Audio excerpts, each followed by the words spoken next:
Welcome to the People's Voice podcast.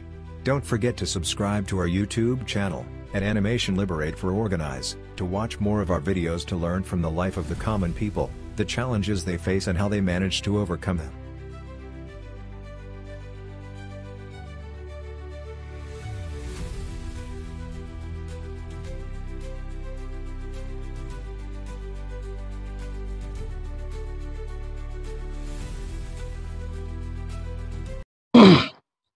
আলোর ধারাবাহিক অনুষ্ঠান জনগণের কথায় আজ আমি আছি লক্ষ্মীপুর সদর উপজেলার চর রমণীমোহন ইউনিয়নের একটি প্রত্যন্ত গ্রামে, যেখানে পিছিয়ে পড়া অনেক জনগোষ্ঠী আছে, যেখানে শিক্ষার আলো পায় না, খাদ্য বাসস্থানের অভাব।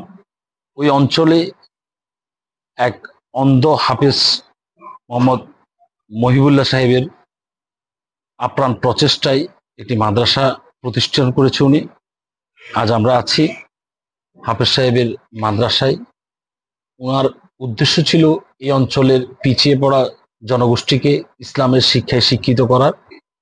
ওনার উদ্দেশ্য ছিল এই অঞ্চলের মানুষকে অক্ষর জ্ঞান শেখানোর জন্য। উনি চেষ্টা করতেছে, কিন্তু আর্থিক অনেক চাহিদা থাকা সত্ত্বেও এই অঞ্চলের মানুষের কর্মক্ষমতায় মানুষের অভাব অনটনের কারণে, এই অঞ্চলের মানুষের দুর্দশার কারণে তারা সেটা সেভাবে পেরে উঠতেছে। আজ আমরা আছি মাদ্রাসার বর্তমান দায়িত্বশীল হুজুরের সাথে কথা বলবো।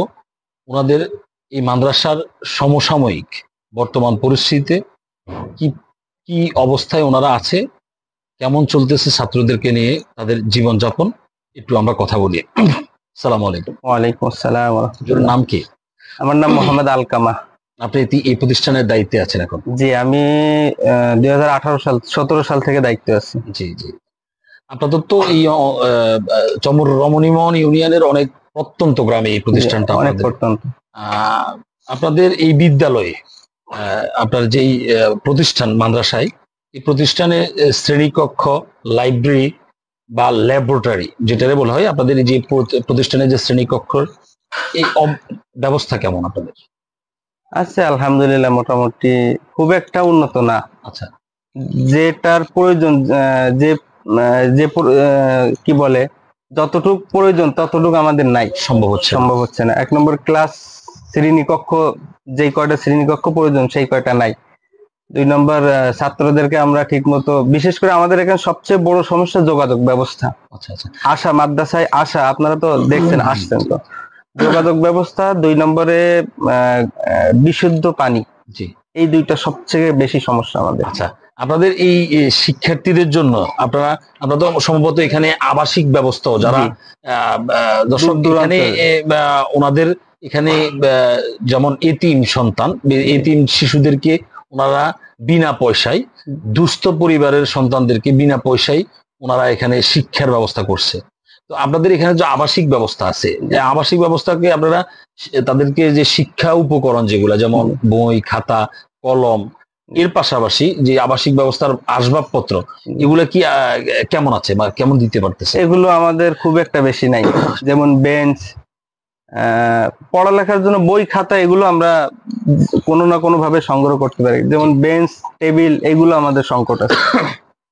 আচ্ছা, এইখানে এই বিদ্যালয়ে বিদ্যুৎ, পানি বা স্যানিটাইজার, যেমন বাথরুমের কেমন ব্যবস্থা আছে? হ্যাঁ, বাথরুমে আলহামদুলিল্লাহ ভালো ব্যবস্থা আছে।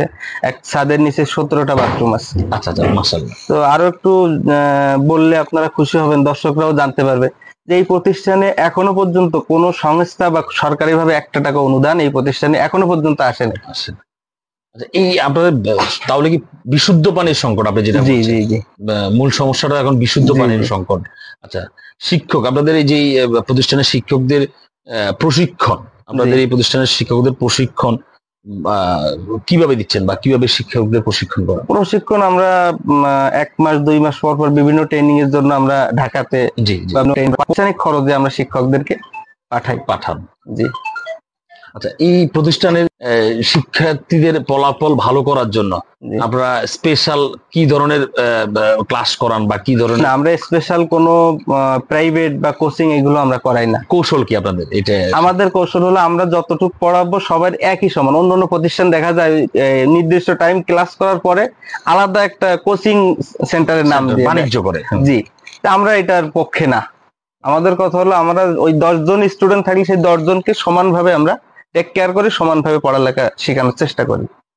আর মূলত আমাদের এটা ব্যবসায়িক কোনো প্রতিষ্ঠান না, এটা একমাত্র আল্লাহ রাব্বুল আলামিনের রাজি খুশি করার জন্য। আমরা সমাজে অনেক মানুষ আছে যারা আমাদের চোখ আছে, চোখ থাকে আমরা অনেক কিছু করতে পারি না, কিন্তু এই মাদ্রাসার যিনি পরিচালক জন্মান্ধ আলহাজ হাফেজ মোহাম্মদ মহিবুল্লাহ সাহেব, উনি তার জীবনের প্রায় শেষ লগ্ন পর্যন্ত, শুরু থেকে শেষ পর্যন্ত এই প্রতিষ্ঠানের জন্যই উনি সবকিছু করছেন, সব উজাড় করে। এখনো পর্যন্ত এই প্রতিষ্ঠান প্রত্যেক মাসে প্রায় 80 থেকে 1 লক্ষ টাকা ঋণ হইতে হয়। হ্যাঁ, বুঝছে। আচ্ছা, আপনাদের শিক্ষার্থীদের উপস্থিতি বা তাদের এই অঞ্চলের, আপনাদের এই প্রতিষ্ঠানে কেন্দ্রিক যে অঞ্চলের যে স্টুডেন্ট গুলা, এদেরকে আগ্রহ বাড়ানোর জন্য মানে উপস্থিতি ঠিক রাখার জন্য আপনারা কোনো উদ্যোগ নেন কিনা? হ্যাঁ, আমরা বিভিন্ন রকমের, যেমন ছোট ছোট বাচ্চাদের যখন আসে, অনেক সময় আসতে চায় না, তাদেরকে আমরা যে প্রত্যেকটা ওস্তাদ যাই যে বাড়িতে যাই যে তাদেরকে আনার জন্য চেষ্টা করে, তাদেরকে মাদ্রাসা আসার জন্য উৎসাহ দেওয়ার জন্য চকলেট, যেটা বলি আমরা, চকলেট নিয়ে উস্তাদরা রাখে, সেটা প্রত্যেক ছুটির সময় ছাত্রছাত্রীদেরকে দেওয়া হয় এবং বলা হয় যে আপনারা যদি কালকে আসেন কালকে আবারও দেওয়া হবে। এইভাবে আসে, কিন্তু বর্তমান সময় বৃষ্টির কারণে যোগাযোগ ব্যবস্থা এতটাই খারাপ যাতে আসতে পারে না।